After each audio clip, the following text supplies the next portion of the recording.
Baik, mohon izin, apakah suara saya terdengar?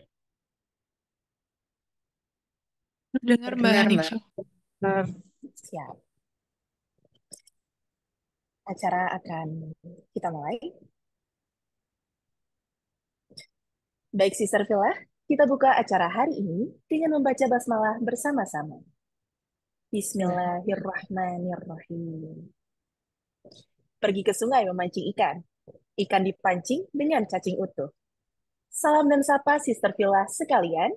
Assalamualaikum warahmatullahi wabarakatuh.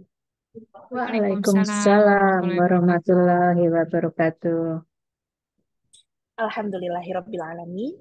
Puji serta syukur kita panjatkan kehadirat Allah Subhanahu wa Ta'ala yang telah memberikan kita nikmat sehat, nikmat iman, dan nikmat Islam, sehingga kita dapat berkumpul kembali dalam acara Caring with Sharing episode 4 tahun 2024. Salawat serta salam kita panjatkan kepada junjungan kita Nabi Muhammad Sallallahu Alaihi Wasallam. Allahumma salli ala Muhammad wa ala ali Muhammad. Apa kabar, Sister Villa sekalian? Alhamdulillahirrabbilalamin. Kami mengucapkan selamat datang kepada Sister Villa yang telah bergabung pada kesempatan kali ini. Semoga pada hari ini kita semua dalam keadaan sehat dan bersemangat sehingga kita dapat mengikuti acara yang penuh berkah ini sampai akhir nanti.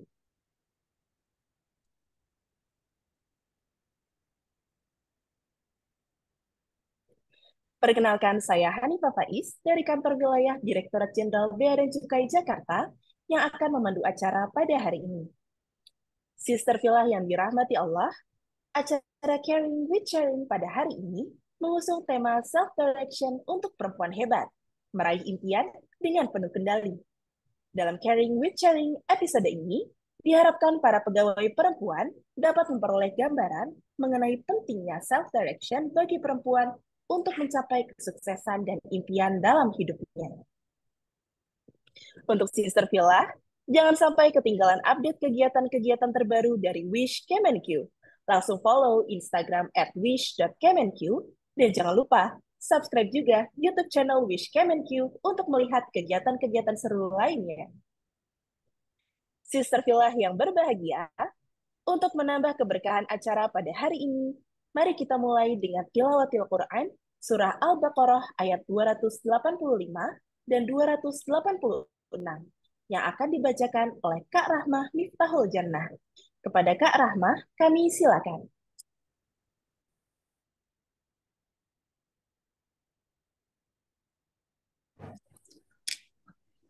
Terima kasih Kak Faiz. Izin Kak Faiz, apakah suara saya terdengar? Sudah jelas, Kak Rahmah? Terima kasih. Assalamualaikum warahmatullahi wabarakatuh. A'udzu billahi minasyaitonir rajim. Bismillahirrahmanirrahim. Amanar rasul bima unzila ilaihi min rabbihi wal mu'minun. Kullun amana billahi wa malaikatihi wa kutubihi wa rusulihi la nufarriqu baina ahadin min rusulihi wa qalu sami'na wa ata'na ghufranaka rabbana wa ilaikal masir. لا يكلف الله نفسا إلا وسعها لها ما كسبت وعليها ما اكتسبت ربنا لا تؤاخذنا إن نسينا أو أخطأنا ربنا ولا تحمل علينا إصرا كما حملته على الذين من قبلنا ربنا ولا تحملنا ما لا طاقة لنا به واعف عنا واغفر لنا وارحمنا أنت مولانا فانصرنا على القوم الكافرين صدق الله العظيم. Assalamualaikum warahmatullahi wabarakatuh.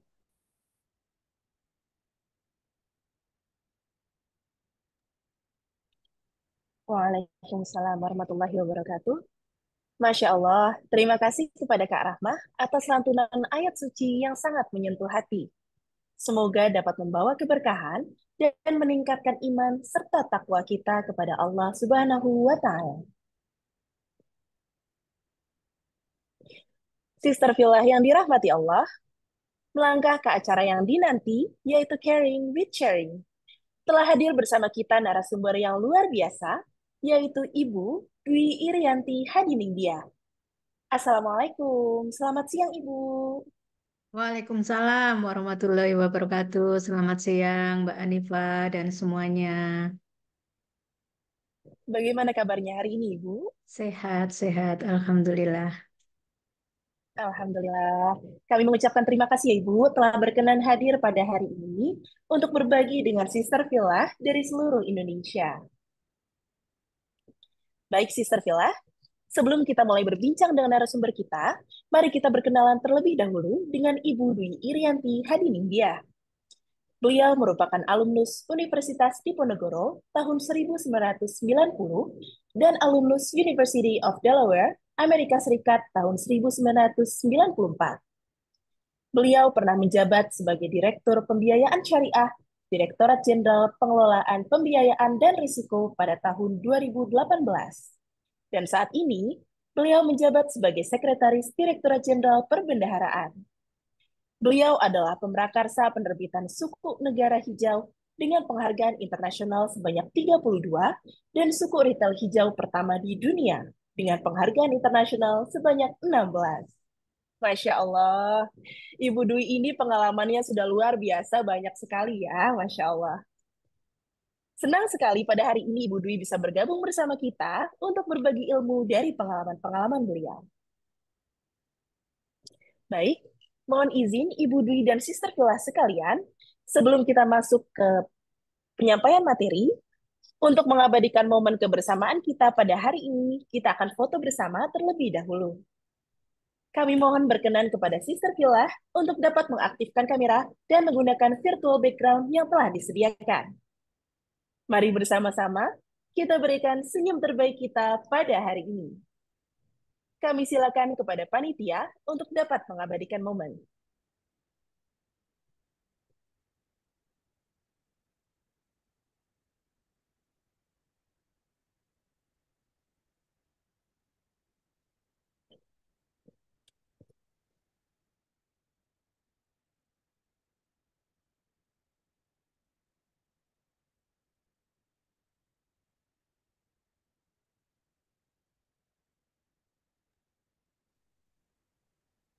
Mohon izin kepada panitia.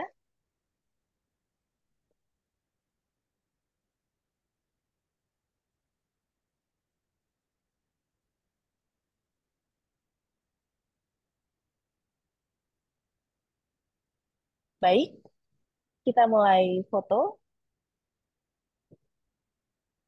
Bisa diberikan senyum terbaiknya. 1, 2, 3. Sekali lagi. 1, 2, 3.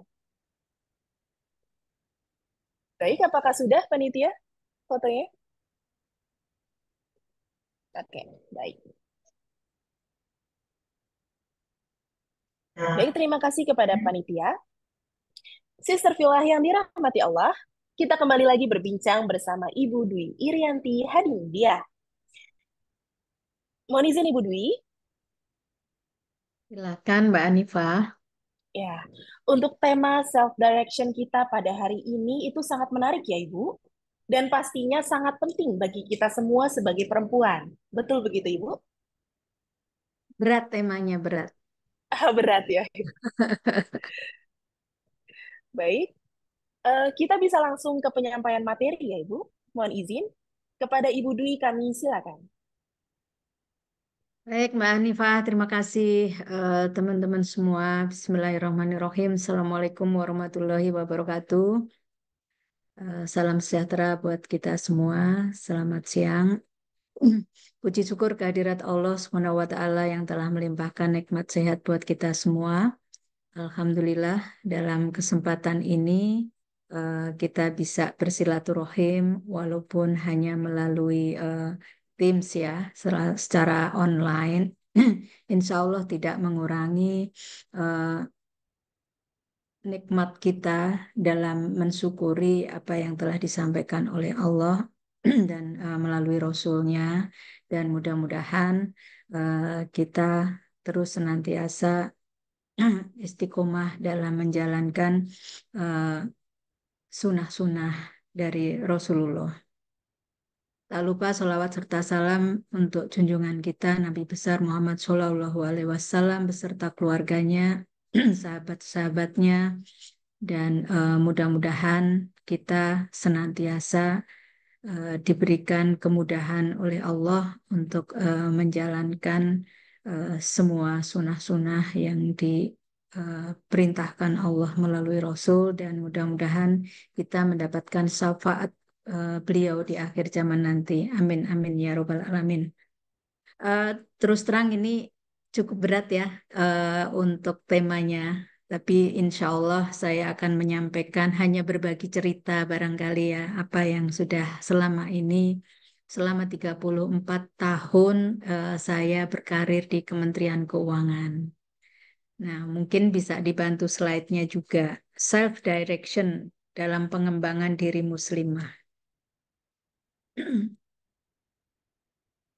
Langsung ke slide yang ini aja, Mbak, berikutnya. Pada saat kita bicara mengenai self-direction, itu artinya apa sih self-direction itu? Bagaimana kita mencari, slide berikutnya saja Mbak, bagaimana kita mencari pengembangan diri untuk menjadi lebih baik. Kita mau kemana kira-kira arahnya? Nah, saat ini di zaman modernisasi perempuan di era global ini, kalau kita lihat ya, berdasarkan Global Gender Gap Index di Indonesia ini dari World Economic Forum, dengan nilai skor yang relatif stagnan di kisaran 0,7, peringkat Indonesia pada tahun 2023 ini mampu bergerak mendekati titik equilibrium di tahun 2023. Nah, di sini kita akan bicara mengenai bagaimana kita membawa diri sebagai perempuan muslimah yang berada di Kementerian Keuangan, bagaimana kita nanti menentukan karir kita. Nah, mungkin nanti saya akan sharing beberapa hal. Kalau kita lihat di sini ya, bicara mengenai digitalisasi, di mana kita dari sisi perempuan ini tidak boleh ketinggalan.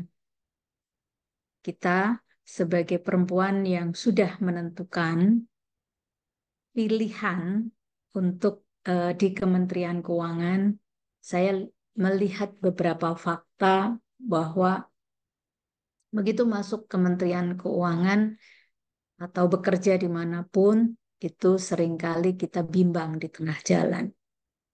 Ada yang sebagian besar memilih, oke, saya di Kementerian Keuangan sekedar memiliki pegangan bahwa saya bekerja just in case kalau nanti terjadi apa-apa di kemudian hari.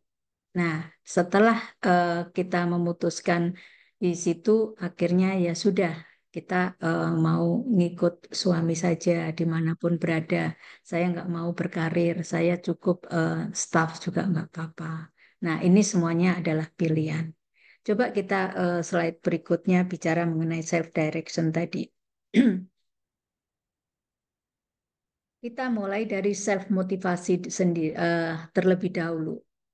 Kita harus mengenal tujuan hidup kita dengan jelas. Seperti tadi saya bilang, kalau kita sudah memutuskan menjadi pegawai Kementerian Keuangan atau dimanapun kita berkarir, kita harusnya totalitas. Kita mau kemana? Kalau misalnya kita nggak mau berkarir, ya lebih baik kita berkarir di tempat lain. Misalnya berkarir menjadi istri yang dan ibu dari anak-anak kita. Kita fokus di sana. Sebagai istri itu dan ibu rumah tangga itu juga suatu pilihan karir. Jadi kalau menurut saya jangan setengah-setengah. Kalau memang kita mau berkarir juga harus all out. Tapi bagaimana kita juga memiliki keluarga. Nanti bagaimana kita juga harus ngurus suami, ngurus keluarga, kemungkinan masih juga ngurus orang tua. Nah, ini tentunya bagaimana kita memanage waktu kita. Ini bicara mengenai self management, membuat perencanaan. Kalau kita bisa memanage waktu setelah kita menentukan apa tujuan kita tadi, kita harus belajar untuk bagaimana kita merencanakan masa depan kita. Kita harus memanage waktu kita. Karena semua orang kan diberikan waktu yang sama, 24 jam, 7 hari, ya kan? Dan kalau kita lihat banyak juga perempuan-perempuan yang juga berkarir, tapi juga bisa sukses di keluarganya. Nah, Bu Menteri selalu mempertanyakan tuh, kenapa sih perempuan itu kalau berkarir selalu ditanya, dia nikah nggak? Nanti kalau, oh iya dia nikah, gimana dia keluarganya? Keluarganya baik-baik. Terus gimana karirnya? Kalau perempuan berkarir selalu banyak pertanyaan. Tapi kalau laki-laki berkarir, kenapa enggak? Enggak ada pertanyaan itu. Makanya Bu Menteri selalu concern mengenai bagaimana perempuan juga memiliki hak dan kesempatan yang sama untuk bisa berkarir tadi. Dan kita sudah banyak contohnya di Kementerian Keuangan terutama top pimpinan kita Ibu Menteri Keuangan, beliau bisa berkarir dengan sangat baik bahkan sudah mendunia, tapi keluarganya juga baik-baik saja. Alhamdulillah tiga putra-putrinya sudah menikah dan sudah memiliki cucu. Dan peran sebagai istri pun beliau tidak tinggalkan.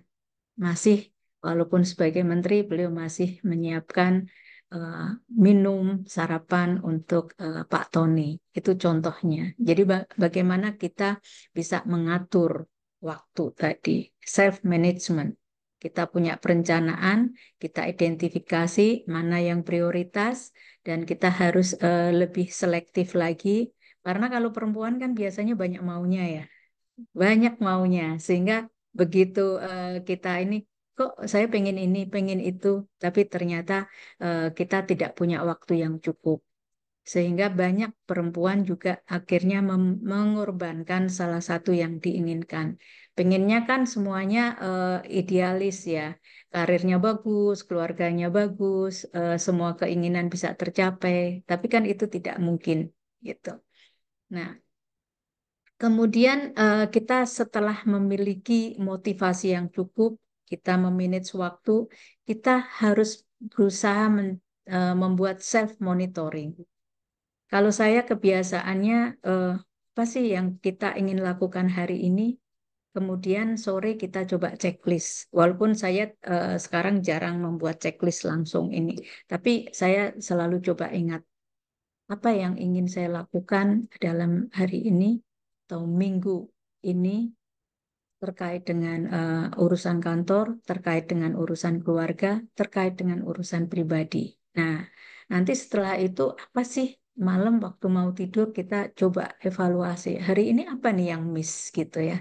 Apa apa yang membuat itu tidak bisa kita lakukan? Dan itu akhirnya harus kita evaluasi untuk besok kesalahan-kesalahan tidak kita ulangi lagi dan kita bisa berbuat yang lebih baik lagi. Makanya kita kan selalu ingin berbuat hari ini lebih baik dari hari kemarin dan esok lebih baik dari hari ini. Tapi kita harus selalu fokus hari ini karena yang kemarin sudah kita lewati untuk hari esok belum tentu kita miliki. Makanya kita harus fokus hari ini untuk bisa menyelesaikan hal-hal yang kita harus selesaikan dengan lebih baik. Kemudian untuk self modification. Nah, ini untuk memiliki fleksibilitas.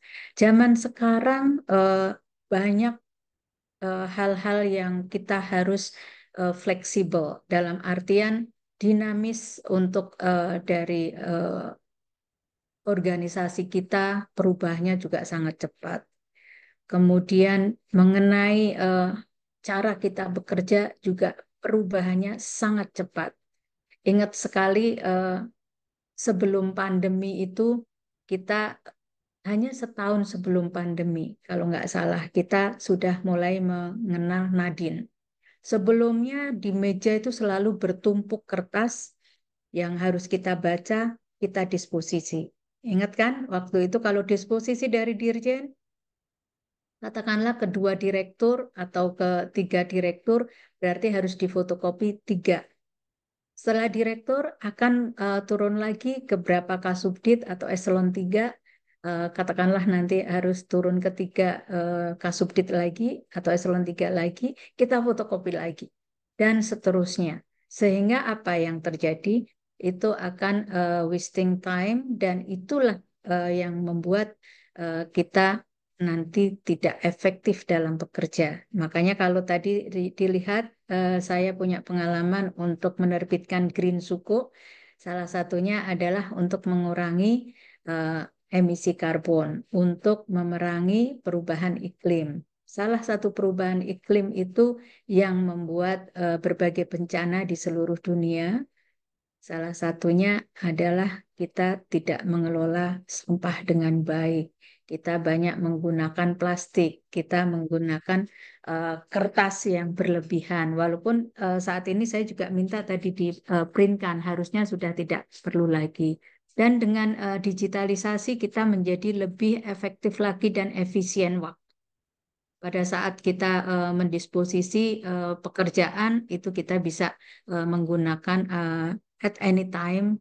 Ya, ini kan keinginan kita dulu sebelum kita ada Nadine, sebelum ada eh, COVID-19.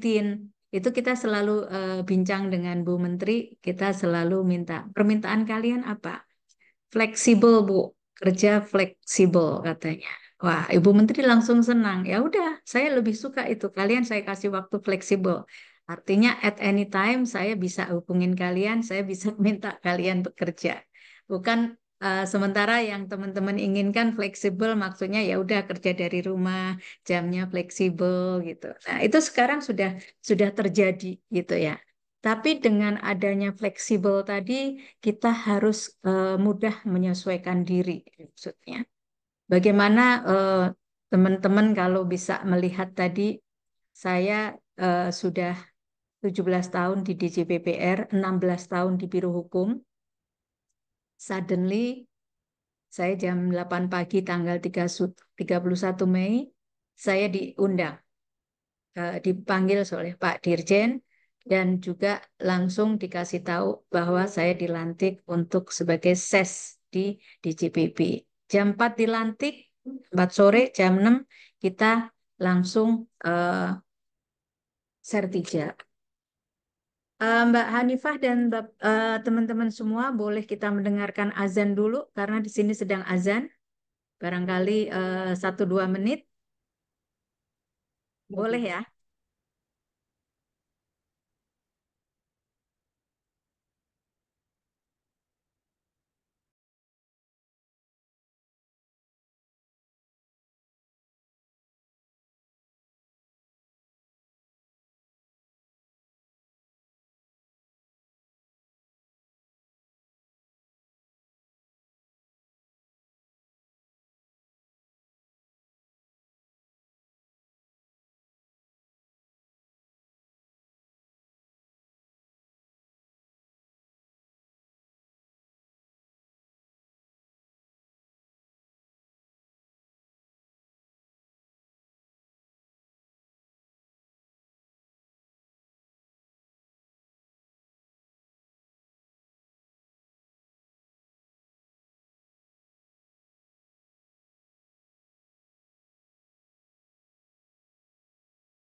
Oke, Mbak Anifah, teman-teman semua kita lanjutkan ya. Mohon maaf, tadi harus mendengarkan azan dulu.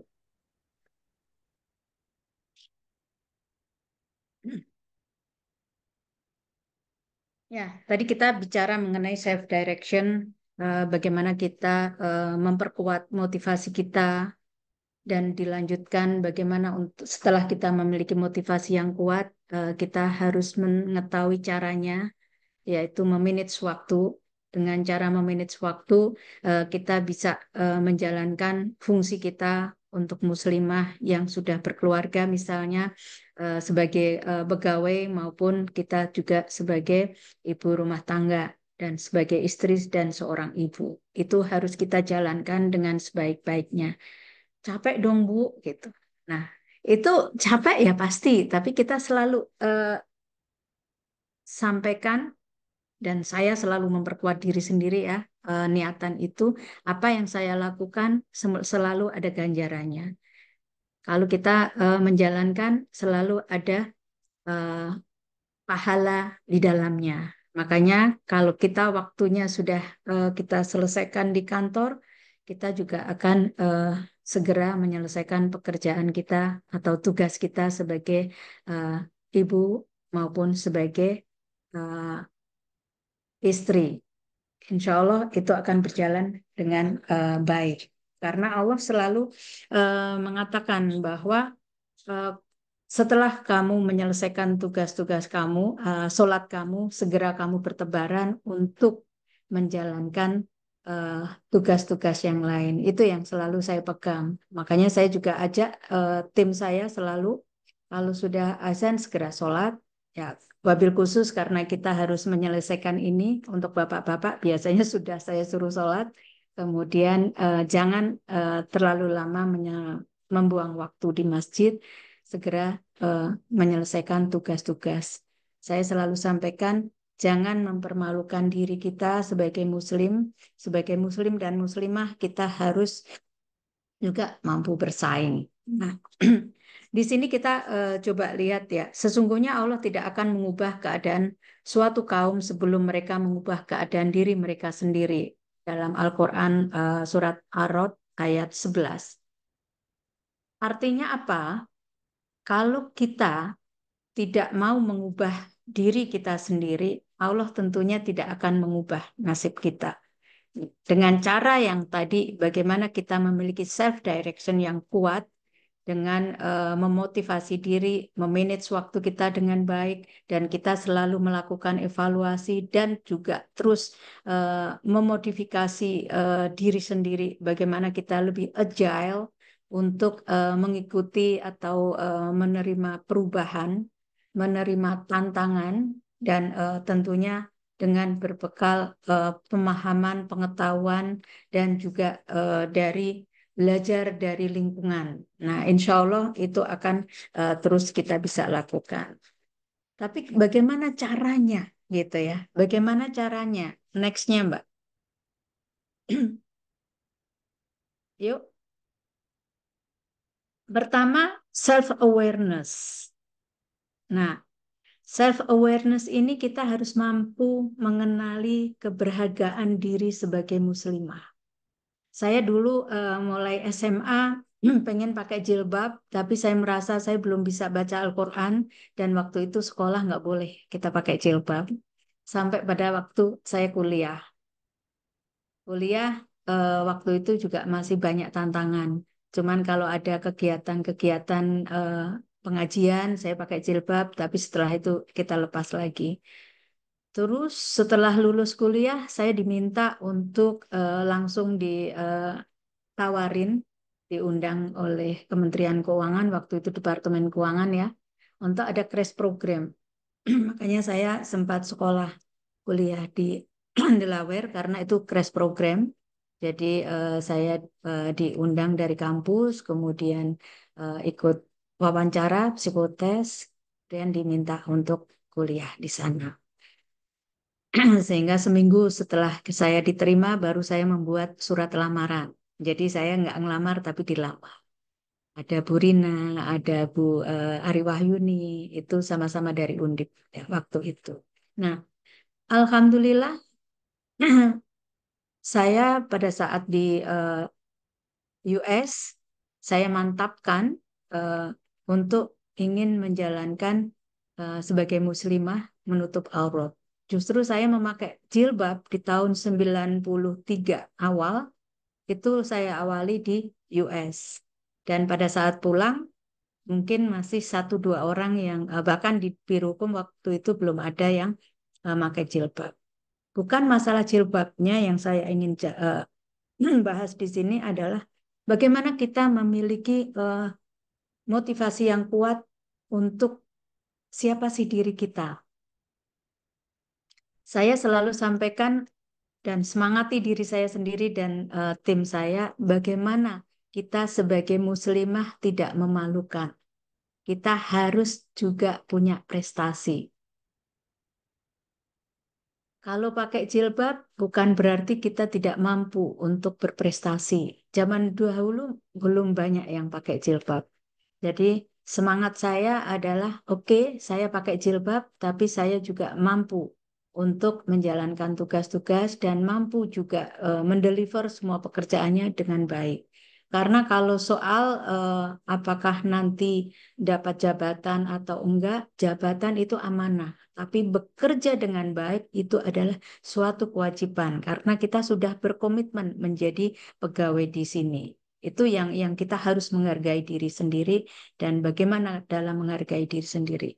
Hal yang simpel sebetulnya bagaimana sih kita bisa menghargai diri sendiri setiap achievement sekecil apapun itu harus kita hargai. Contoh, pada saat saya masih staff, cara saya menghargai diri saya pada saat saya menyampaikan draft nota dinas dan itu bisa lolos, tidak ada koreksi sampai ke eselon 1 waktu itu sekjen atau bahkan sampai menteri, itu kita harus menghargai. Oh, ternyata saya sudah bisa berpikir dan bisa diterima oleh pimpinan. Itu salah satu hal yang kecil yang harus kita hargai. Sehingga alhamdulillah sampai saat ini saya bisa terus menjalankan tugas. Tentunya itu semua adalah atas ridho dan perkenan Allah. Karena kita tidak mampu apa-apa kecuali atas ridho Allah. Itu yang harus kita pegang.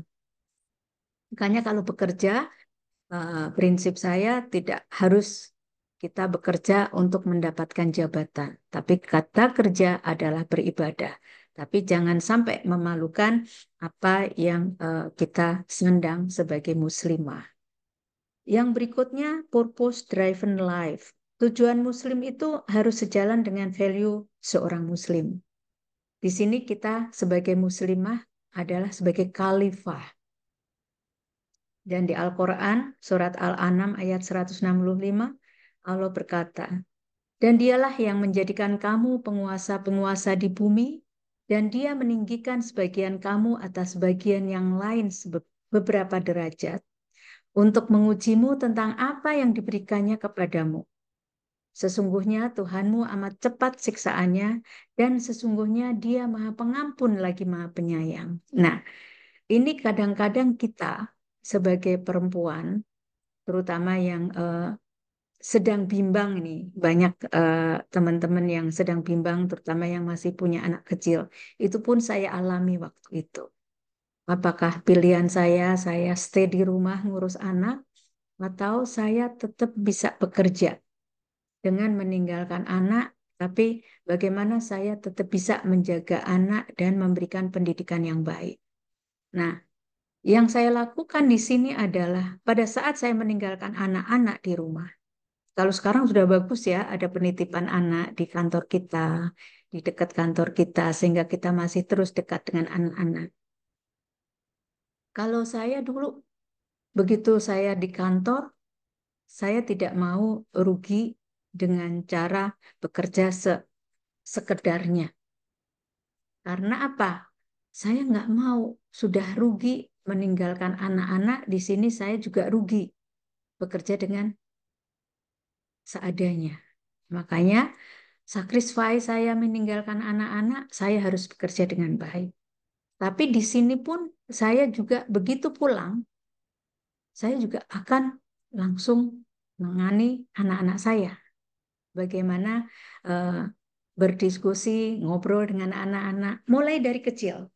Kita harus tahu kondisi anak seperti apa. Walaupun kita tinggalkan, kita pastikan pengasuh kita, ada orang tua kita juga yang menjaga. Kalau orang tua kita tidak ada ikut menjaga, misalnya, kalau sekarang lebih mudah lagi, ada penitipan anak yang bisa mengasuh anak kita dan seterusnya. Nah, ini yang artinya jangan setengah-setengah. Kalau kita sudah ada pilihan, kita akan laksanakan dengan baik. Dan kita seharusnya tetap menjadi wanita solehah. Gimana sih jadi wanita solehah itu? Sesungguhnya dunia adalah perhiasan dan sebaik-baik perhiasan adalah wanita soleh dan solehah. Wanita solehah tentunya banyak pemahaman ya, banyak definisi. Dan itu bagaimana kita bisa menjadi wanita yang baik buat suami kita, pasangan kita, buat anak-anak kita, menjadi ibu yang solehah, menjadi teman yang solehah, menjadi pemimpin yang solehah, dan juga tentunya anak yang solehah. Kita bisa menjalankan tugas-tugas kita sesuai dengan koridor yang agama. Selanjutnya, kita harus bisa menjadi perempuan yang tangguh menghadapi tantangan. Nah, ini resilience kita nih, terutama saya rasakan setelah saya menjadi setdijen ini. Jadi sesdijen ini ternyata harus lebih resilience, banyak tantangan, banyak yang kita urusi, tidak hanya eh, masalah SDM, masalah organisasi, banyak sekali yang harus kita tangani dan hampir eh, sehari itu rasanya tidak cukup. Dan juga tentunya menangani SDM terutama kan nggak mudah. Banyak komplain sana, komplain sini. Bagaimana kita harus terus menjaga fisik kita juga harus tetap kuat. Jadi resilience ini teman-teman semua, jangan kita mudah baper. Baper itu merusak jiwa kita. Jadi kita lebih fokus dan profesional. Kalau ada masalah, kita tenang, kita cari jalan keluarnya. Karena dengan kita baper, dengan kita emosi, dengan kita panik, kita tidak akan menyelesaikan pekerjaan kita dengan baik. Bahkan akan menumpuk permasalahan demi permasalahan. Jadi kita harus siap dan menjadi perempuan yang tangguh. Bisa menjadi istri yang baik, bisa menjadi eh, ibu yang baik dan menjadi pegawai yang baik. Jadi perempuan itu biasanya multi talents. Kadang-kadang kita lagi ngerjain di sini ada telepon dari rumah, Bu, gasnya habis. Bu, ada yang bocor. Tapi kita bisa memanage itu dengan baik tentunya. Tidak harus dengan tangan kita sendiri, tapi kita bisa menyelesaikan permasalahan dengan eh, zaman sekarang digital bisa kita gunakan semua eh, kemajuan teknologi yang ada. Kita harus memiliki ketangguhan dalam bekerja. Berikutnya, longer lasting state of happiness, melihat berbagai kebahagiaan yang telah hadir dalam hidup. Ini adalah konsep bersyukur. Kita harus bersyukur apa yang telah ditakdirkan oleh Allah untuk kita. Semakin banyak kita bersyukur, insya Allah akan terus ditambah syukurnya oleh Allah. Ini semuanya sudah saya rasakan pada saat saya bersyukur diberikan kemudahan, diberikan orang tua yang baik, terus bersyukur, alhamdulillah dimudahkan sekolahnya. Oh, begitu lulus sekolah, ternyata Allah mudahkan diberikan pekerjaan dan terus bersyukur. Dan alhamdulillah semuanya berjalan dengan baik. Walaupun tentunya sebagai manusia nggak yang tidak pernah diuji, nggak ada yang tidak pernah mendapatkan masalah. Tapi kita terus bersyukur dan sabar. Jadikan sholatmu untuk menyelesaikan permasalahanmu. Allah selalu ada untuk kita. Makanya kita harus deep fulfilling relationship dengan Allah. Karena Allah selalu mengatakan dalam surat Al-Insyirah, bahkan di ayat 5 dan diulang di ayat 6-nya, sesungguhnya sesudah kesulitan itu ada kemudahan. Jadi kita nggak perlu takut lagi sebetulnya, nggak perlu lagi khawatir. Sepanjang kita masih dekat dengan Allah, Allah akan memudahkan. Allah akan menyelesaikan permasalahan kita tanpa kita ketahui, bahkan tanpa kita sadari, tanpa ada pernah kita berpikir kok bisa ya solusi ini ada gitu. Kalau kita serahkan sama Allah, insya Allah semuanya akan ada jalan keluarnya. Sekarang setelah kita memilih, ini tadi pilihan ya, kita sekarang karena sudah tetap pilihan kita adalah sebagai pegawai. Nextnya, kita terus mau apa nih? Apakah kita pilihannya begitu menjadi pegawai, kita akan seperti ini saja, mengikuti air mengalir? Saya sarankan jangan. Kita harus dimanapun posisi kita pada saat kita jadi staf harus menjadi staf yang terbaik. Pada saat kita mendapatkan amanah lebih tinggi lagi, kita harus dalam posisi itu menjadi wanita yang terbaik, mendeliver semuanya sebaik-baik mungkin secara profesional dan sebisa mungkin adalah beyond ekspektasi pimpinan kita. Sehingga kita bisa menjalani tugas yang tadi saya bilang, jangan kita sacrifice untuk keluarga, tapi kita di sini kerja seadanya. Nah, ini juga bagian dari bagaimana kita memanage waktu. Kadang-kadang, Bu, kan saya pengen hangout. Bu, kan kita pengen sarapan bareng-bareng. Bu, kan kita pengen makan siang bareng-bareng. Oh, itu sah-sah saja, boleh-boleh saja. Justru itu bagus. Karena kita terus menjalin relationship dengan teman-temannya. Kita harus terus menjaga networking kita. Karena sebagai manusia, kita adalah makhluk sosial dan kita tidak bisa eh, hidup dengan sendirinya. Nanti seiring dengan bertambahnya waktu, meningkatnya karir kita, kita semakin berasa kita butuh teman-teman kita. Kita butuh menyelesaikan tugas-tugas kita dengan teman-teman kita. Contoh banyak hal yang saya alami selama 34 tahun menyelesaikan tugas-tugas dan makanya kalau tadi diperlihatkan saya sudah 34 tahun rasanya merasa baru kemarin sore saya bekerja. Artinya semangat saya kayak semangat waktu kita baru pertama kali kerja. Kenapa? Eh, kita sebagai muslimah yang saya sudah saya sampaikan di depan tadi, jangan sampai memalukan Islam. Jangan sampai memalukan muslimah. Makanya tetap harus bekerja profesional. Kalau dilihat tadi beberapa award, sebetulnya tentunya bukan masalah itu pekerjaan saya sendiri, itu pastinya pekerjaan dari tim.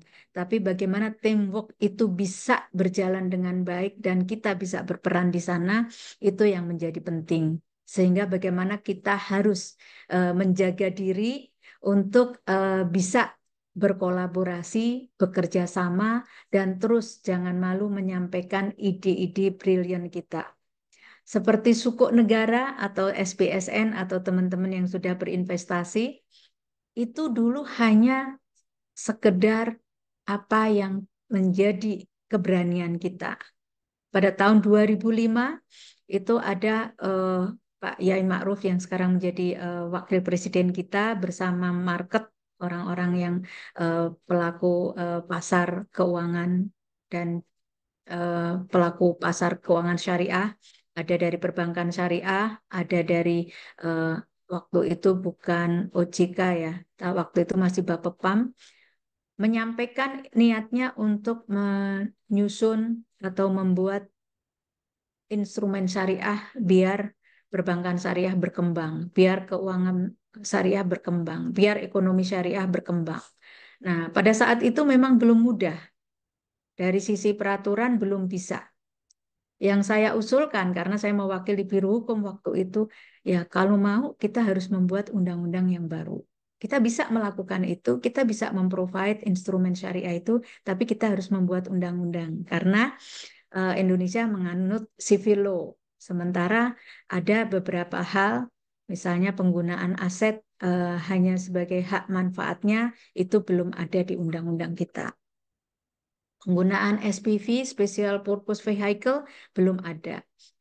Singkat cerita, alhamdulillah, Qadarullah memudahkan jalannya dan disetujui. Bu Menteri sangat semangat waktu itu. Oke, eh, di tahun 2007 sampai ke Bu Menteri usulan itu dan langsung diminta semua pihak kita undang waktu itu menteri-menteri terkait untuk meloloskan untuk membantu membuat undang-undang ini cepat selesai. Dan alhamdulillah hanya 3,5 bulan di 2008 undang-undang bisa selesai dan 3 bulan kemudian kita bisa menerbitkan namanya Sukuk Negara. Dan sekarang 15 tahun sudah berkontribusi kepada APBN lebih dari 2.700 triliun. Itu nggak kecil. Itu satu inovasi yang luar biasa. Dan di dalamnya banyak sekali inovasi, yaitu proyek Suko yang mungkin teman-teman sudah melihat. Sekarang sudah lebih dari 6.000 proyek di seluruh Indonesia, di seluruh sektor, dari pendidikan, ada proyek infrastruktur, yang mungkin di daerah teman-teman semua itu sudah bisa melihat banyak. Ada Simpang Mandai yang dulu mengurai macet di Makassar. Untuk yang masih di Jakarta sudah menikmati sekarang kereta itu jadwalnya sudah on time. Salah satunya adalah dibangun double track Manggarai Cikarang yang membuat semua kereta bisa on time, tidak rebutan rel kereta api. Karena dulu zaman saya naik kereta itu kalau ada kereta dari luar Jawa, saya harus ngantri dulu, berhenti dulu, sehingga kita nggak bisa ngatur waktu untuk bisa sampai kantor tepat waktu. Nah, kemudian kita harus berani ambil peluang. Ya, peluang tadi di karir kita. Banyak hal yang kita peluang-peluang kecil menurut kita, tapi kita kadang-kadang lewat, tidak bisa menyampaikan ide-ide kita. Nah, bagaimana kita bisa sampai satu ide yang bisa kita sampaikan pada organisasi kita, itu tentunya tidak take it for granted. Artinya tidak begitu saja muncul ide. Itu tentunya eh, datang karena kita terus fokus, terus mengembangkan diri, mengikuti perkembangan yang ada di lingkungan kita, di dunia, dan juga tentunya kita terus mengikuti rule of the game-nya adalah kita tidak berhenti untuk belajar, continuous learning. Nah, begitu kita terus belajar, makanya kita akan timbul inovasi-inovasi, ide-ide itu, dan pada saat yang tepat kita bisa sampaikan pada organisasi kita. Makanya waktu itu, begitu sudah ada suku, kita kembangkan untuk suku project. Alhamdulillah bisa mengembangkan dan berkontribusi untuk pengembangan ekonomi Indonesia. Kemudian ada Green Suku, di mana itu menjadi the first Green Suku in the world, dan kita sudah banyak menerima penghargaan internasional. Kemudian kita membuat lagi yang namanya Cash Wakafling Suku. Sebetulnya tanpa membuat cash wakafling suku kita juga nggak masalah juga, pekerjaan kita terdeliver dengan baik karena target penerbitan sudah ditentukan 300 triliun setiap tahunnya dan itu bisa kita jalankan. Tapi kenapa harus mengembangkan namanya cash wakafling suku? Tentunya karena kita melihat, kita tahu, memotret bahwa ternyata potensi untuk wakaf uang di Indonesia ini sangat besar, 180 triliun per tahun.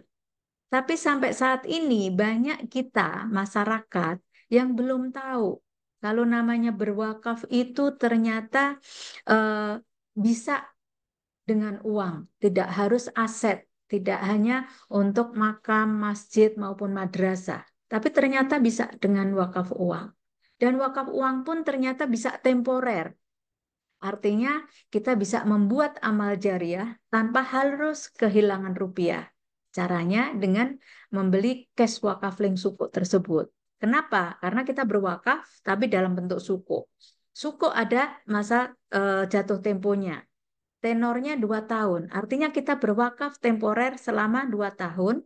Imbalannya kita sudah salurkan ke kegiatan-kegiatan sosial atau kepada mauquf alai. Makanya eh, mungkin komunitas ini nanti juga bisa membuat kegiatan dan kita juga secara tidak langsung menggerakkan wakaf produktif di Indonesia. Sehingga kita punya peran nih. Nanti misalnya ada proyek apa yang kita ingin eh, ikut serta. Misalnya membangun rumah tahfiz atau mungkin kalau di kita seringnya membantu anak yatim piatu, membantu eh, beasiswa untuk anak-anak yang termarginalkan. Nah, ini bisa kita gunakan gerakan melalui komunitas ini, kita bisa lakukan itu. Nah, sekarang masyarakat pemerintah lagi menerbitkan Kes Wakaf Link Suku nih. Mungkin nanti ke depannya boleh nih Mbak Wis bisa membuat satu sosialisasi tentang kita bisa berinvestasi dunia akhirat. Sehingga kita ibadah itu tidak melulu pada ibadah yang fisik seperti sholat, ngaji. Tapi ibadah itu pekerjaan kita pun bisa menjadi ibadah. Tapi kita bisa memperluas lagi untuk beribadah bermanfaat untuk orang lain. Makanya kan kita selalu mendengarkan quotes bahwa eh, sebaik-baiknya manusia adalah yang bermanfaat untuk orang lain. Nah, ini menjadi penting. Kemudian kadang-kadang kita perlu mentor ya. Makanya saya perlu ingin juga kalau misalnya di WIS ini juga bisa dibuat misalnya forum mentor yang lebih intens gitu. Kalau seperti ini kan hanya sebulan sekali ngobrolnya juga nggak bisa intens gitu. Tapi mungkin perlu juga waktu itu sebetulnya ada gerakan ya, Bu Menteri sudah pernah menyampaikan juga bagaimana kita perempuan-perempuan yang katakanlah yang udah eselon 2 bisa mentoring yang eselon 3 dan seterusnya ke bawah sehingga perempuan ini benar-benar memiliki mentor dan tidak kehilangan arah gitu ya. Kalau ada yang lagi galau-galau, ada yang tempat kita curhat. Curhatnya adalah bagaimana kita bisa kembali fokus. Dan tentang learning agility, itu yang tadi kita berpegang pada Quran bahwa Allah tidak pernah membebani kita melebihi apa yang kita tidak sanggup.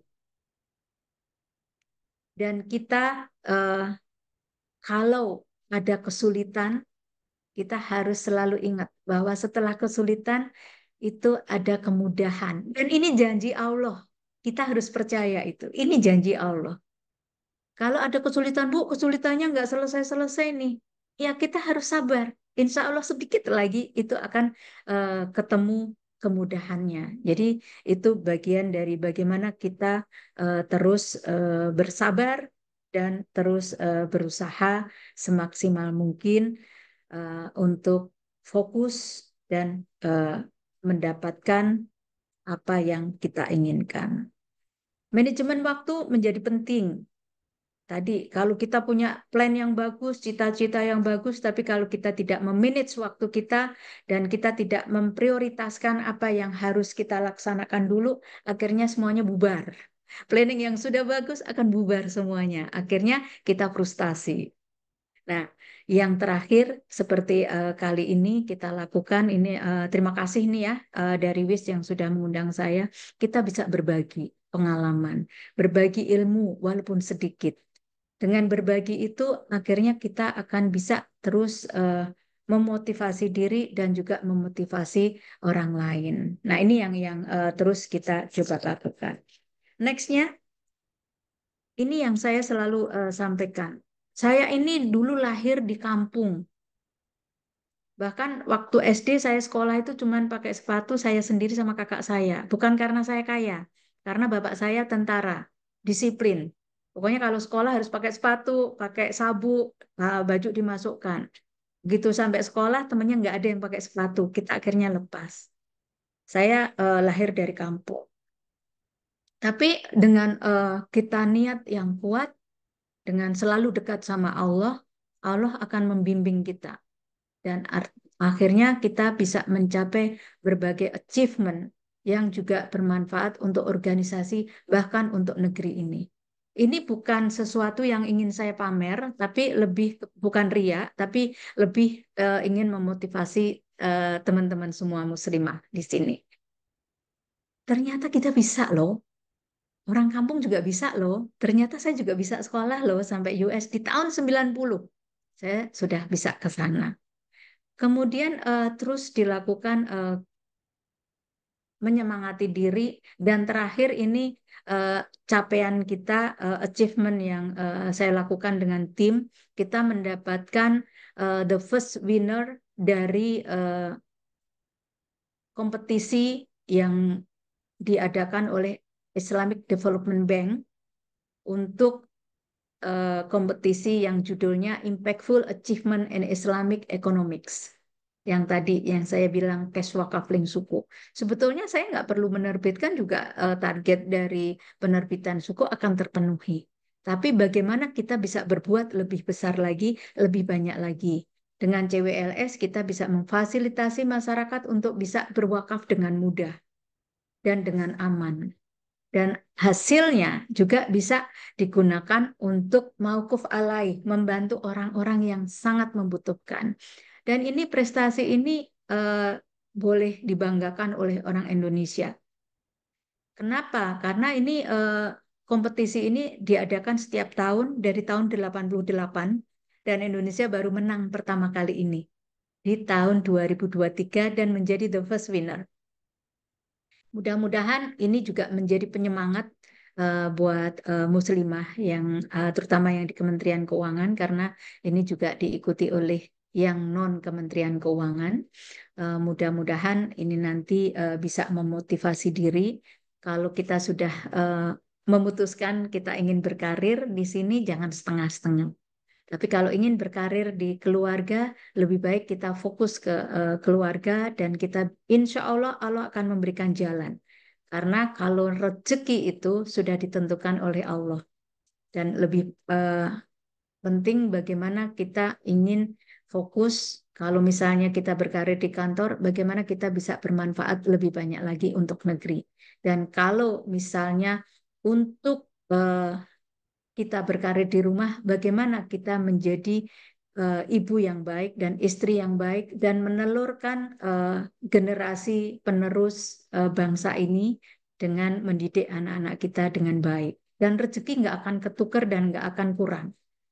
Kalau kita misalnya pilihannya di rumah, insya Allah rezeki akan datang dari pasangan kita. Gitu. Jadi intinya bagaimana kita menetapkan tujuan kita, tapi kita harus tanggung jawab dan fokus untuk bekerja dengan lebih profesional. Nah, selanjutnya kita bicara tentang tantangan-tantangan. Sedikit lagi. Nah, kalau tantangan pasti ada. Yang tadi saya sampaikan di depan mengenai gender stereotip.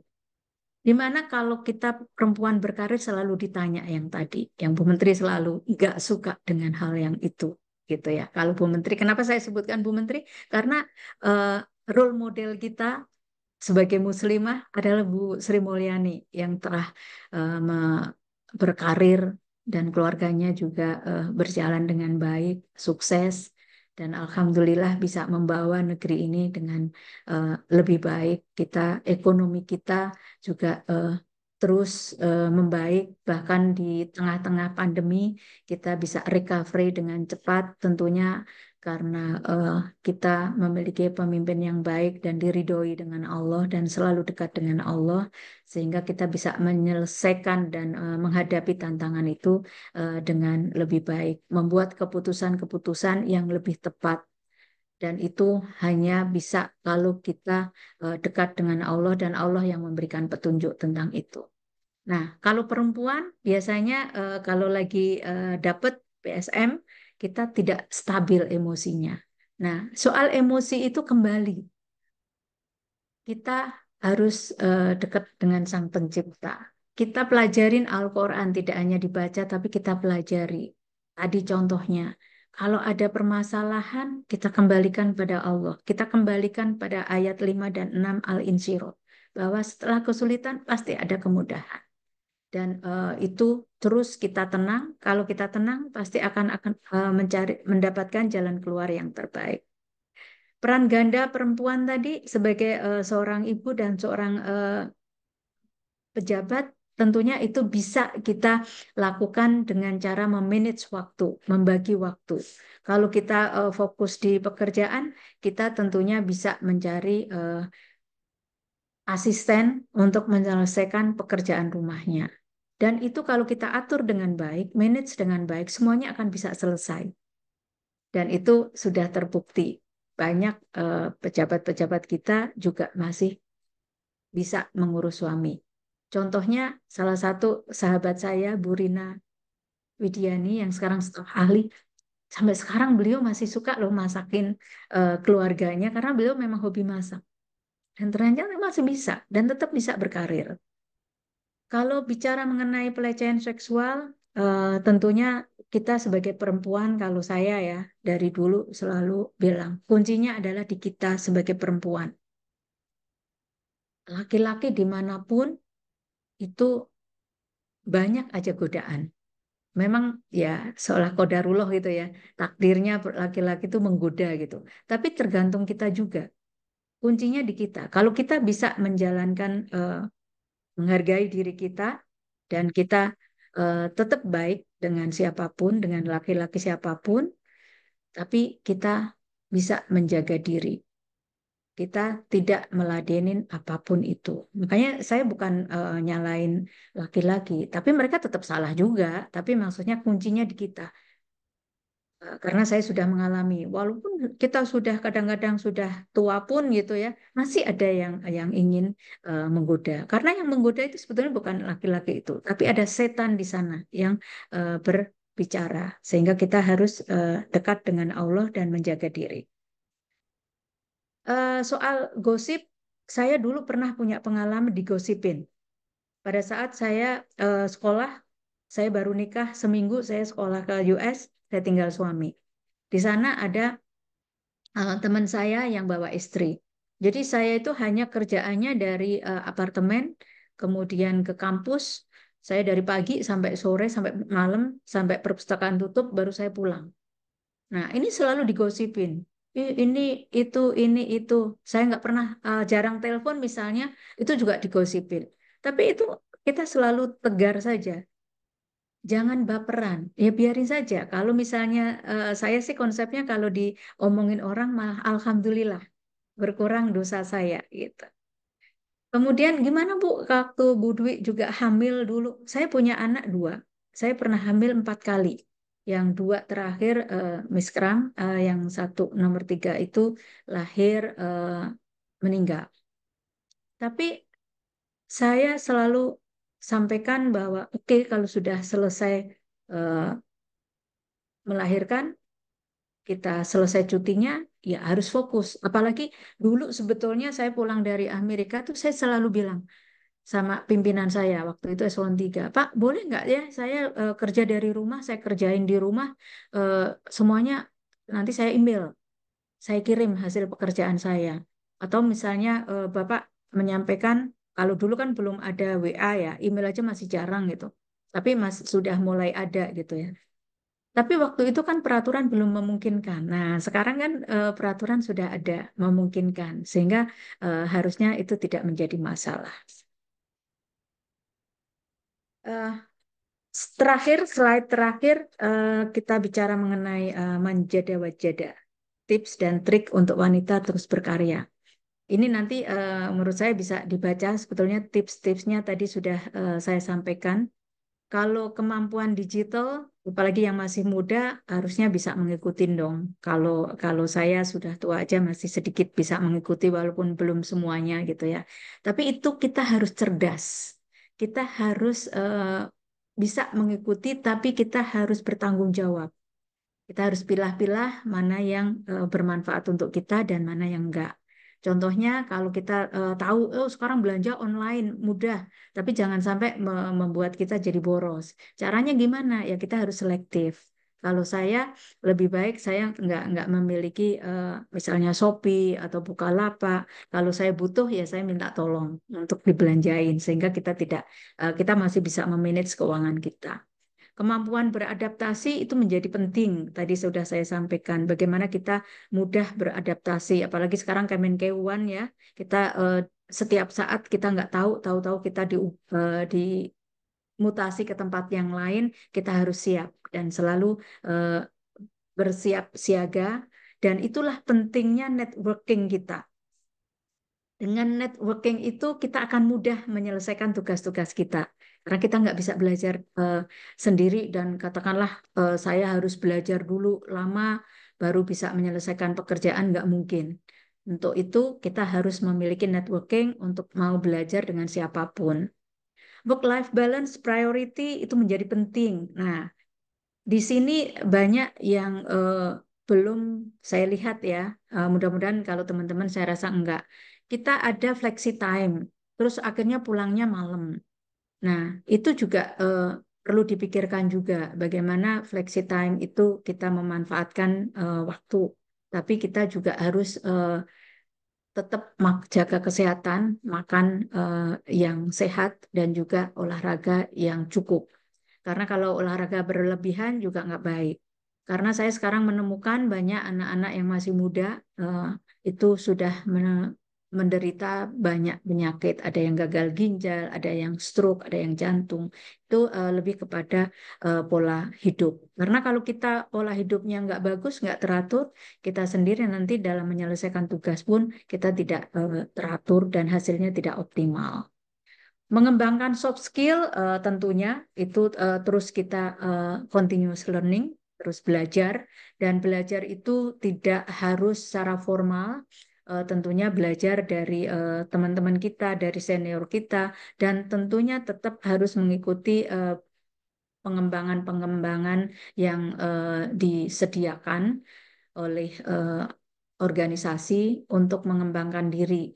Jangan pernah berpikir, ah saya dulu fakultas ekonomi, saya fokus ke ekonomi terus.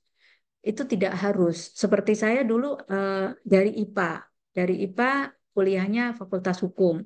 S2-nya ekonomi. Sekarang lagi mau belajar ekonomi syariah untuk S3-nya. Nah, itu belajar walaupun saya tinggal 2 tahun pensiun, saya pengen juga terus belajar gitu ya. Jadi jangan pernah berhenti untuk belajar. Terus berani mengambil risiko dan inisiatif. Nah, risiko itu tentunya harus terukur ya. Tapi kadang-kadang kan gini, risiko yang paling gampang dan sering terjadi. Kalau Bu, kalau saya mengusulkan ide, biasanya terus saya suruh menyelesaikan ide itu. Terus akhirnya pada nggak mau. Ya, nggak juga begitu. Tadi yang saya sampaikan terkait dengan suku usulan yang oke, saya bisa dan itu saya juga harus menyelesaikan sampai terakhir sampai undang-undangnya selesai. Setelah undang-undang selesai, saya harus mengikuti dan menyelesaikan bagaimana dokumentasi hukum dan syariahnya itu bisa terpenuhi. Kemudian harus membuat inisiasi baru Green Suku. Green Suku itu E to Z-nya harus kita ikutin, kita siapkan sampai kita bisa menyampaikan dan meyakinkan, mengconvince pimpinan bahwa ini bisa tereksekusi, ini semuanya sudah kita siapkan, Pak, Bu. Akhirnya itu bisa jalan dan seterusnya. Jadi terus kita jangan takut mengambil inisiatif, tapi kita harus terukur risikonya dengan cara kita harus semua sebelum menyampaikan inisiasi atau inovasi atau ide yang baru, kita pelajarin semuanya, semuanya kita yakin itu bisa jalan dan kita jangan takut untuk diminta untuk mengerjakan itu, menuntaskan itu, eh, tapi kita bisa menjalankan karena kita sudah siap. Dan juga terus proaktif ya untuk mengupdate kita harus mengikuti berita, tidak hanya berita gosip, tapi kita kalau bisa gosip itu jangan diikutin deh. Semua berita, banyak berita yang berkualitas yang tentunya mendukung untuk pekerjaan kita. Dan terus sehat sehat fisik, mental itu jangan lupa. Terus kita jaga. Kalau bisa, kalau orang nggak baperan itu biasanya sehat. Dan tentunya karena kita nggak terus mikirin hal yang rasanya salah ya, feeling guilty terus ya, jangan. Kalau kita merasa pernah bersalah, kita mengaku salah dan kita perbaikin, jangan sampai terulang. Dan jangan lupa terus berdoa untuk diberikan kemudahan dari Allah. Karena apa? Coba lanjutnya. Nasibmu telah ditulis oleh tinta cintanya dan disegel dengan rahmatnya. Artinya takdir kita sudah ditentukan sebetulnya oleh Allah. Tapi kita bisa merubahnya dengan doa dan ikhtiar. Dan barang siapa yang bertakwa kepada Allah, niscaya Allah menjadikan baginya kemudahan dalam urusannya. Jadi jangan khawatir untuk tidak bisa menyelesaikan pekerjaan atau kalau dikasih tugas takut nggak selesai, akhirnya kita malah mundur. Karena kita yakin Allah selalu akan membantu kita dan memudahkan urusan kita dengan catatan kita harus selalu dekat dengannya. Mungkin itu kurang lebihnya mohon maaf. Billahi taufiq wal hidayah. Assalamualaikum warahmatullahi wabarakatuh. Saya kembalikan Waalaikumsalam kepada Mbak warahmatullahi Hanifah. wabarakatuh. Baik, terima kasih kepada Ibu Dwi atas materi yang telah disampaikan. Baik, bagi Sister Villa yang ingin bertanya atau berdiskusi dengan Ibu Dwi, bisa dapat langsung menggunakan fitur raise hand atau dapat langsung bertanya di kolom komentar dengan menyebutkan nama dan asal instansi. Baik, silakan kepada Sister Villa bagi yang ingin bertanya.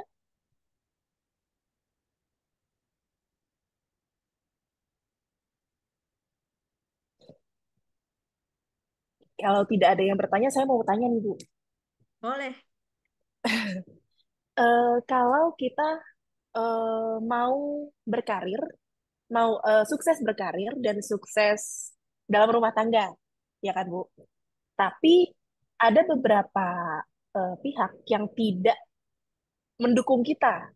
Itu apa yang harus kita lakukan, Bu? Ya, tentunya kita harus memfokuskan diri dulu. Siapa sih orang-orang yang harus kita perhatikan di keluarga? Tentunya kalau kita sudah punya pasangan, pasangan kita. Kalau kita sebagai muslimah dan sebagai istri, surga kita adalah di suami. Sehingga kita harus minta ridho dari suami. Bagaimana suami kita? Itu yang penting dulu. Bukan dari kalau katakanlah keluarga ini. Itu kan berikutnya. Karena kalau kita sudah menikah, kita ada di kendali suami. Makanya kita harus tanya pada suami. Saya pengennya karir. Tapi kalau suami nggak ridho, ya lebih baik kita berkarir di rumah. Tapi kita kalau berkarir di rumah, itu harus juga minta komitmen dari suami. Komitmennya apa? Kalau saya misalnya harus bekerja di rumah, mengurus anak, mengurus suami, kita juga harus punya pegangan. Misal, saya mau kerja di rumah, bargainingnya adalah saya harus punya gaji dari kamu yang memang menjadi pegangan saya. Artinya bukan uang kamu yang kamu titipkan, tapi saya punya gaji yang nanti tentunya ya untuk peruntukannya untuk anak dan untuk diri kita sendiri gitu. Bukan selfish, bukan selfish juga gitu. Artinya, oh kok ego banget? Ya enggak. Ini memang kita punya hak juga. Kita kan juga perlu juga menjaga kesehatan kita. Kita juga harus mengatur keluarga kita. Tapi kalau kita di rumah, tapi kita nggak punya eh, kebebasan mengatur finansial, ya apa kenapa harus saya di rumah? Lebih baik saya ini. Tapi itu kan harus tetap atas ridho suami. Makanya setiap langkah kita harus dengan ridho suami. Kalau kita belum menikah, ya kita ada orang tua. Orang tua kita seperti apa? Kita minta ridho dari Allah, dari orang tua kita. Kalau orang tua kita nggak ridho, nggak ini, ya udah kita ikutin. Tapi kita kan ada hal yang bisa kita lakukan eh, walaupun harus berkarir di rumah atau di tempat yang lain. Kita ngurus orang tua, tapi kita juga masih bisa berkarir. Itu yang bisa kita lakukan untuk berkarir. Kalau karir adalah uang loh ya, gitu. Baik, Ibu. Ibu mohon izin apakah bisa dibuka untuk pertanyaan lainnya? Boleh, monggo, monggo. Oke. Ini sudah ada yang bertanya, yaitu Kak Irma Dana. Izin bertanya, Ibu, saya ingin berkarir, namun saya lihat di kantor saya sepertinya hanya saya yang tidak banyak pengalaman, sehingga membuat saya tidak percaya diri. Bagaimana saran supaya saya bisa meningkatkan kepercayaan dirinya juga? Ya, Eh, betul. Saya dulu juga pernah pada saat masih kecil. Saya ini kan posturnya kecil ya. Teman-teman saya tinggi-tinggi semua gitu. Terus pada saat saya bermain apa ya, kalau kita mungkin semuanya pernah tahu ya, ada kita pakai karet yang kita harus lompat, yang tadinya sedengkul, sepinggang, kemudian sekepala dan seterusnya. Dan saya coba bagaimana saya meningkatkan kepercayaan diri. Saya yakin saya bisa gitu ya. Dan alhamdulillah pada waktu itu saya lompat benar-benar bisa. Dan setelah bisa, saya menjadi percaya diri dan teman-teman bisa mengakui saya. Semua pengen menjadi kelompok saya gitu kan. Nah, bagaimana membangun self confidence tadi tentunya dengan cara banyak sekali. Kita harus terus belajar. Belajarnya dari mana? Belajar itu banyak sekali. Apalagi zaman sekarang. Kita misalnya harus mengetahui tentang hal-hal yang di sekitar kantor kita. Apa sih yang sedang dibicarakan? Isu-isu apa sih yang ada? Untuk mengetahui isu itu, sekarang sebetulnya sudah ada kamus yang paling pinter yaitu Mbah Google. Kita tanya, paling tidak kita searching di situ, terus kita juga terus membangun membangun networking. Networkingnya itu ya jangan kita harus tanya hati nurani ya. Oh, biar kelihatan ini saya ikut jalan, ikut hangout. Kalau itu nggak sesuai dengan diri kita, jangan. Kita harus menjadi diri kita sendiri. Bahwa berkarir itu atau menjadi sesuatu itu harus ikut-ikutan. Jangan. Kita harus yakin bahwa ini adalah sesuai dengan hati nurani saya, sesuai dengan tipe saya, sehingga saya bisa belajar dan menjadi percaya diri.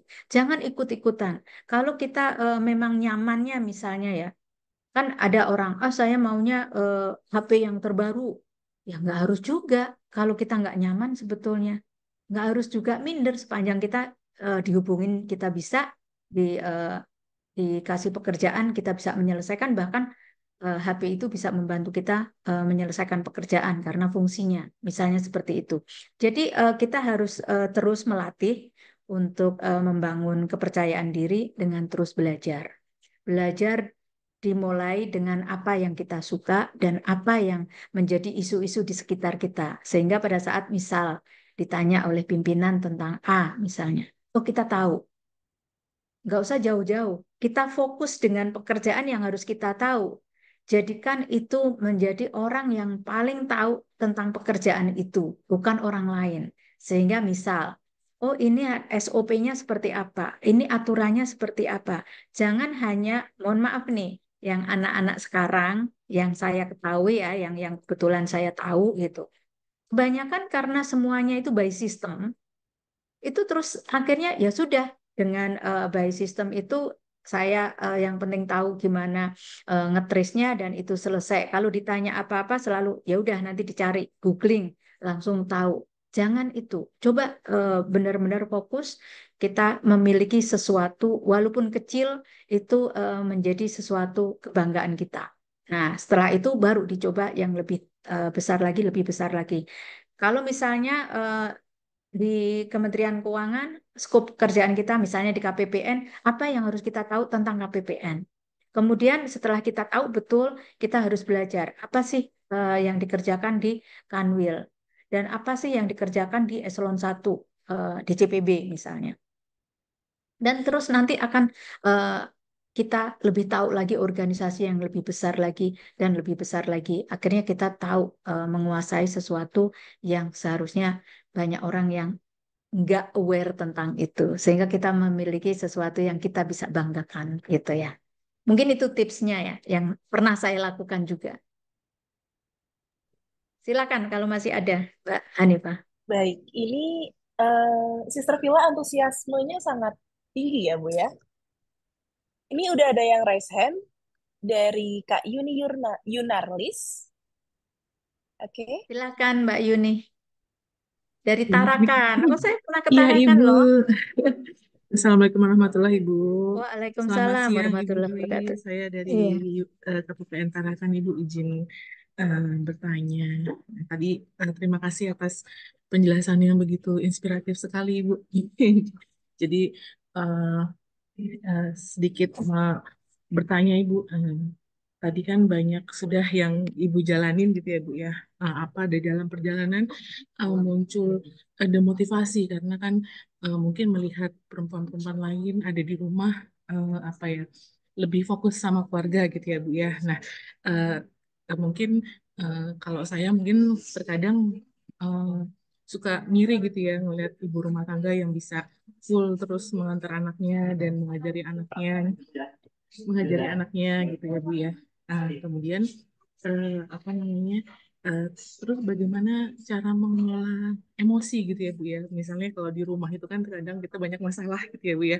Banyak masalah, ada hal apalagi kalau pagi itu kita udah sibuk lah gitu kan ngurus anak, ngurus suami tantrum ya. gitu ya Bu. Iya. Anaknya tantrum.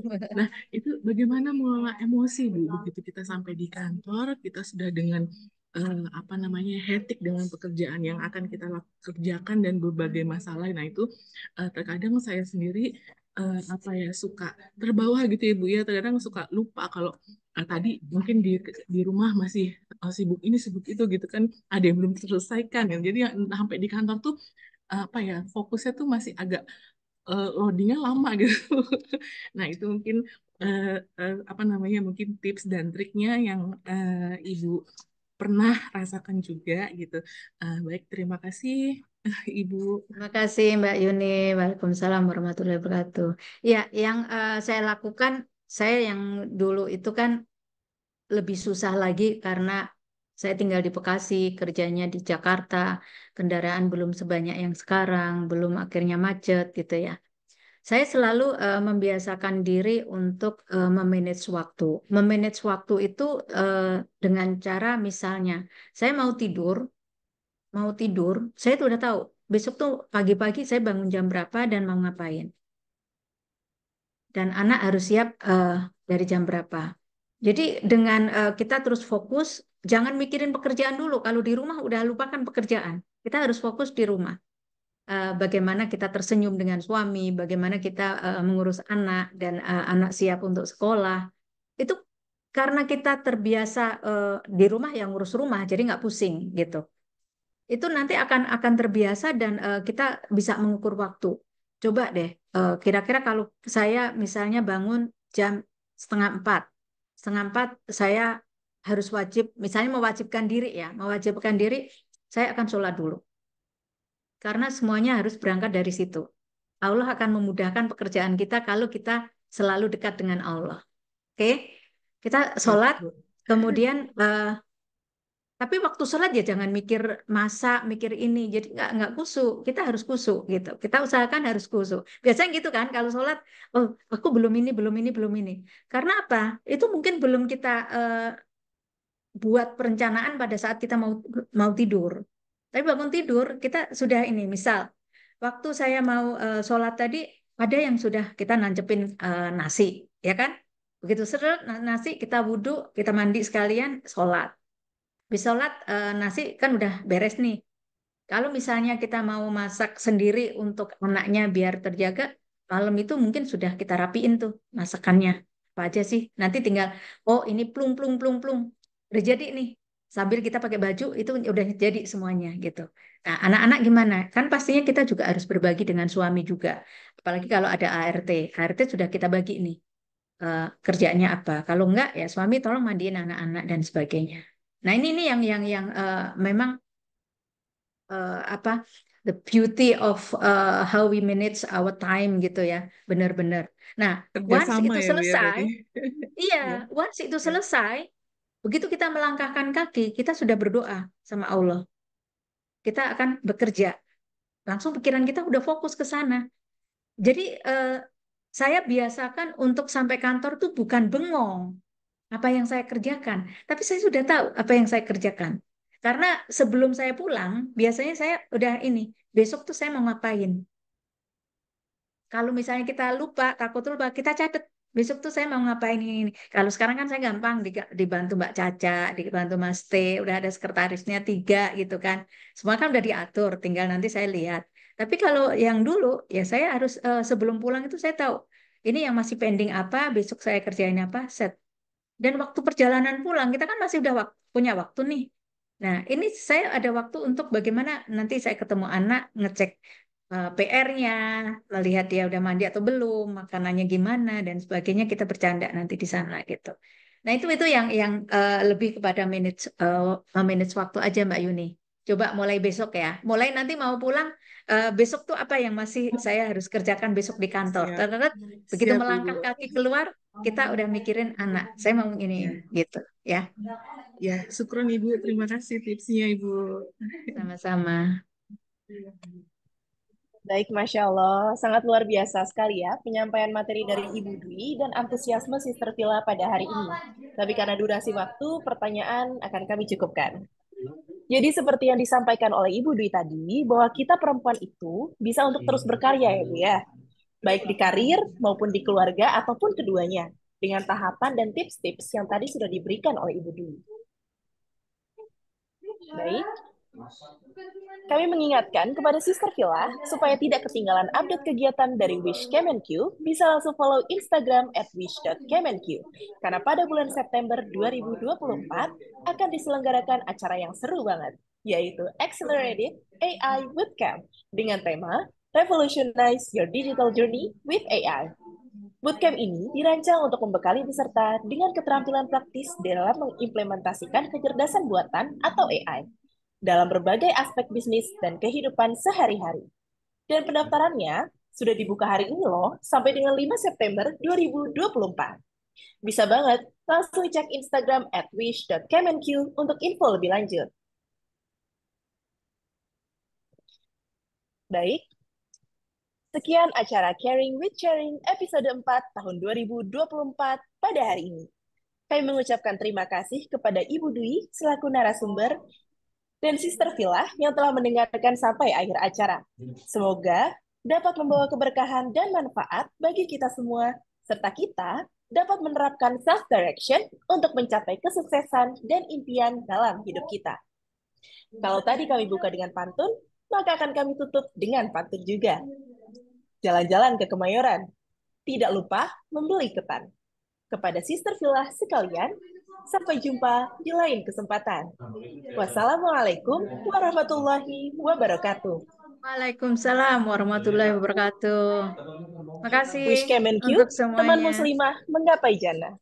Terima kasih. Makasih, Bu. Izin live ya. Iya, Ibu. Terima kasih, Ibu. Terima kasih. Terima kasih, Ibu. Ibu.